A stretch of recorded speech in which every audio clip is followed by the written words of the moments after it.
दोनों ही केमिस्ट्री में। किशोर, कभी भी किसी चीज को समझना हो ना तो उसको टुकड़ों में पढ़ा करो। तो पहले आप पहले दो लाइन को पढ़ेंगे। The oxidants typically used to carry out the Baeyer विनेगर रिएक्शन।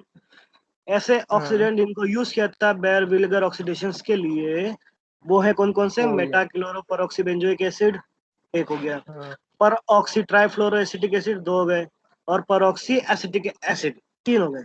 तीनों के फॉर्मूलाज बता देता हूँ मैं आपको। जब बेंजीन रिंग पर सी ट्रिपल एच जुड़ा हो और उसके पैरा पोजीशन पे क्लोरीन जुड़ा हो तो पैरा क्लोरोपेरोक्सीबेंजोइक एसिड होता है। जब बेंजीन रिंग yes, पर सी ट्रिपल ओ एच जुड़ा हो और मेटा पोजीशन पे क्लोरीन जुड़ा हो तो वो क्या कहलाएगा? आपका Meta chloro peroxybenzoic acid. Meta chloro peroxybenzoic acid को शॉर्ट फॉर्म में M C P B A लिखते हैं। M MC, C B A. M for meta, C for chloro, P for peroxy, B for benzoic acid. acid, तो ये तो हो गया आपका एक कंपाउंड। सेकंड आता है पर ऑक्सी ट्राई फ्लोरो एसिडिक एसिड। ट्राई फ्लोरो मतलब तीन फ्लोरीन है, और पर ऑक्सी एसिटिक एसिड मतलब CH3 C ट्रिपल ओ वाला कंपाउंड है जिसमें हाइड्रोजन की जगह क्या है? फ्लोरीन। फॉर्मूला क्या बन जाएगा? CF3C OOH। That is the पर ऑक्सी ट्राइफ्लोरो एसिटिक एसिड। अगला वाला कौन सा है? पर ऑक्सी एसिटिक एसिड। यहाँ पर फ्लोरीन नहीं आएगा, यहाँ केवल हाइड्रोजन आ जाएगा। क्या बन जाएगा आपका formula? CH3C OOH। That is the पर oxy acetic acid.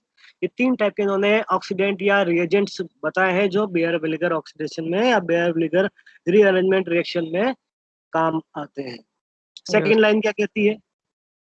Regiochemistry and stereospecificity are the typical feature of bare vinegar oxidation. oxidation, ये दो चीजें हैं, रिजियोकेमिस्ट्री एंड स्टीरियोस्पेसिफिसिटी। ये दोनों टर्म आप जानते हैं या इसको समझना पड़ेगा? हमने जब स्टीरियोकेमिस्ट्री पढ़ी थी तो रिजियोकेमिस्ट्री एक वर्ड आया होगा वहां पर, कुछ याद है इस बारे में?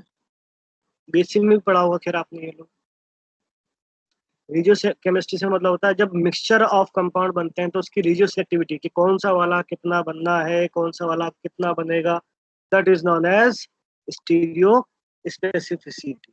और that is the regiospecificity. और स्टीरियो स्पेसिफिसिटी के अंदर क्या आता है कि उसका जो कॉन्फ़िगरेशन होगा वो किस तरह का होगा? ऑप्टिकली एक्टिविटी वाला होगा या ऑप्टिकली इनएक्टिव होगा?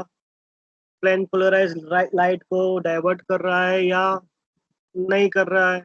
वो क्या होगी? उसकी स्टीरियो स्पेसिफिसिटी। तो ये दोनों चीजें क्या है? बेयर विनेगर ऑक्सीडेशन का एक इम्पोर्टेंट फीचर है। कैसे है कि जब भी बेयर विनेगर ऑक्सीडेशन होगा तो जो माइग्रेटिंग ग्रुप होगा कार्बोनाइल के पास वाला, वो डायरेक्टली डिपेंड करेगा या उसके माइग्रेशन से ही सारी चीजें डिपेंड करेगी कि किस तरह का कंपाउंड का फॉर्मेशन होगा। ये जो लास्ट की दो लाइनें हैं इसमें से regio chemistry and stereo specificity, ये दो इंपॉर्टेंट रोल हैं बेयर विनेगर ऑक्सीडेशन के, जिसमें प्रोडक्ट का फॉर्मेशन डिपेंड करता है कि कार्बोनाइल के पास वाला कौन सा ग्रुप माइग्रेटरी एप्टीट्यूड रख रहा है, कौन सा वाला माइग्रेट हो रहा है, कौन पहले माइग्रेट होगा, उसी के अकॉर्डिंग कंपाउंड का फॉर्मेशन। द रिजियो स्पेसिफिसिटी किसको डिफाइन करती है कि कौन सा प्रोडक्ट बनेगा? आर वाला बनेगा, एस वाला बनेगा, डी वाला बनेगा, एल वाला बनेगा, ई बनेगा, जेड बनेगा। ये सब कुछ डिपेंड करेगा कि जो आर ग्रुप है आपके कार्बोनाइल के पास वाले, उन आर ग्रुप में से कौन से वाले आर ग्रुप का बॉन्ड टूटेगा। तो yes, वो डायरेक्टली डिपेंड करता है माइग्रेटरी एप्टीट्यूड पर। माइग्रेटरी एप्टीट्यूड मतलब जितना ज्यादा स्टेबल केटायन बनेगा वो उतना जल्दी रिएक्शन में पार्टिसिपेट करेगा। आगे देखेंगे इसका आगे मैकेनिज्म में आपको पता चलेगा। ये रिएक्शन है simple, RCOR, that is the alkyl ketone. Peracid की प्रेजेंस में क्या बना लिया इसने? Alkyl ester. ArCOAr, that is aryl ketone. Peracid की प्रेजेंस में क्या बना लेगा? Aryl ester. मैकेनिज्म दिख रहा है बेटा? sir, हाँ, हाँ सर, मुझे लग रहा है ऊपर से ज्यादा बेटा ऊपर जो पढ़ा हमने उसमें कुछ कंफ्यूजन है तो पूछो।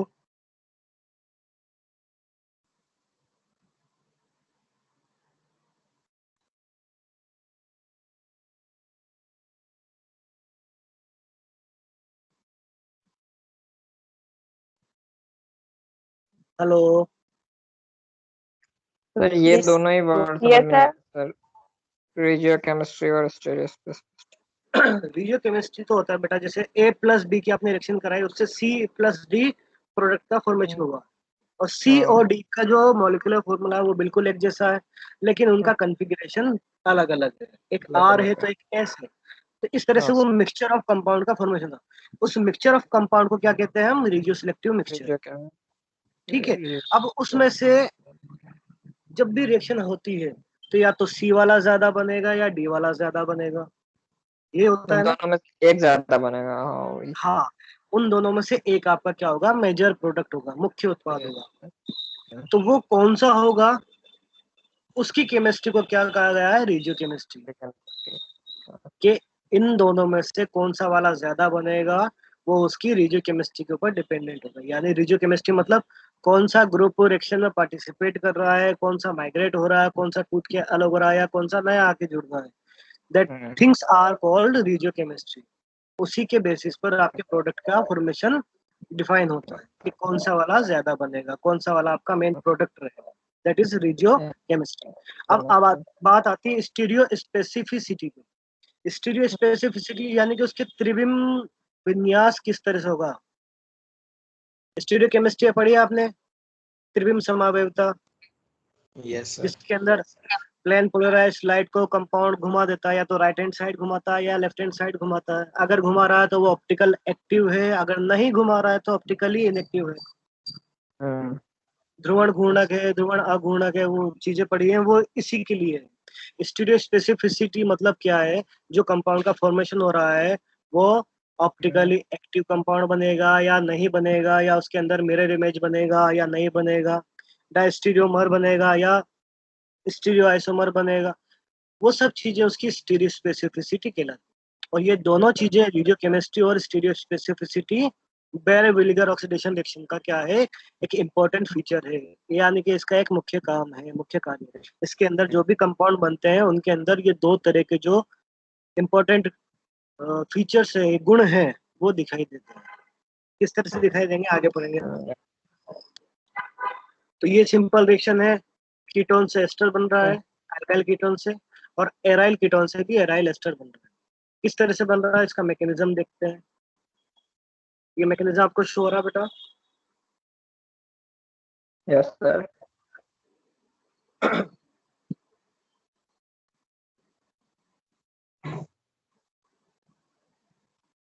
सबको शो हो रहा है बेटा? Yes, sir. Yes, sir. Ankita, Manish, Rudrakshi, Himanshu, yes sir. हाँ बेटा, हो रहा है सर। हो रहा है सबको? एक Yes, मिनट sir. होल्ड करना, मैं अटेंडेंस ले लेता हूँ बस, है ना।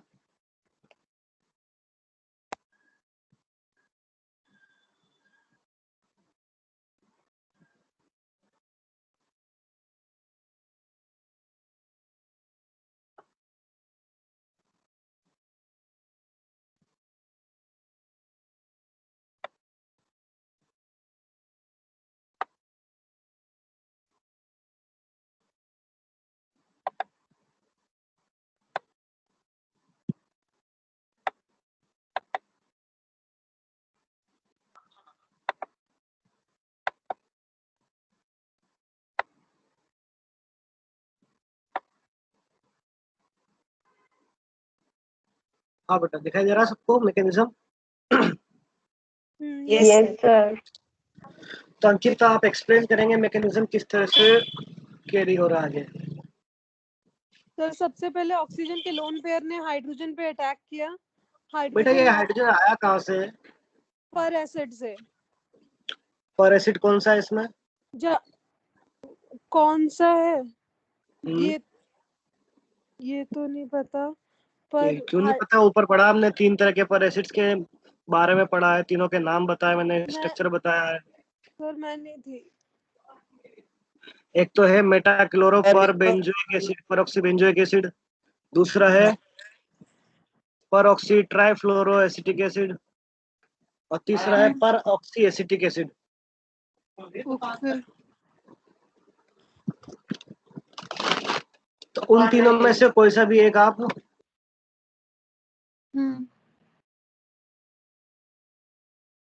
सर आप म्यूट हो गए हो।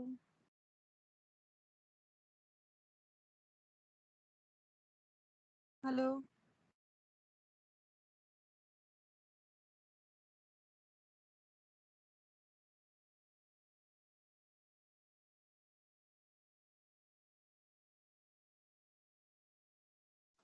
हेलो। Yes sir hello. आप म्यूट हो गए थे। हाँ वो हमारा बेटा आ गया था। अच्छा। सो तीन तरह के पर पर एसिड के बारे में हमने यहाँ पे पढ़ा है। एक तो है मेटाक्लोरोपरबेंजोइक परऑक्सीबेंजोइक एसिड MCPPA। दूसरा है ट्राइफ्लोरोपरऑक्सीबेंजोइक एसिड। और तीसरा है परऑक्सी एसिटिक एसिड। फॉर्मूला बता देता हूँ मैं आपको। परऑक्सी एसिटिक एसिड होता है CH3COOH। ट्राइफ्लोरोऑक्सी एसिटिक एसिड होता है CF3COOH। और मेटाक्लोरो पर बेंजोइक एसिड होता है बेंजीन रिंग पर COOH ग्रुप। और मेटा पोजीशन पे क्या जुड़ा होगा? क्लोरीन। क्लोरीन। ठीक है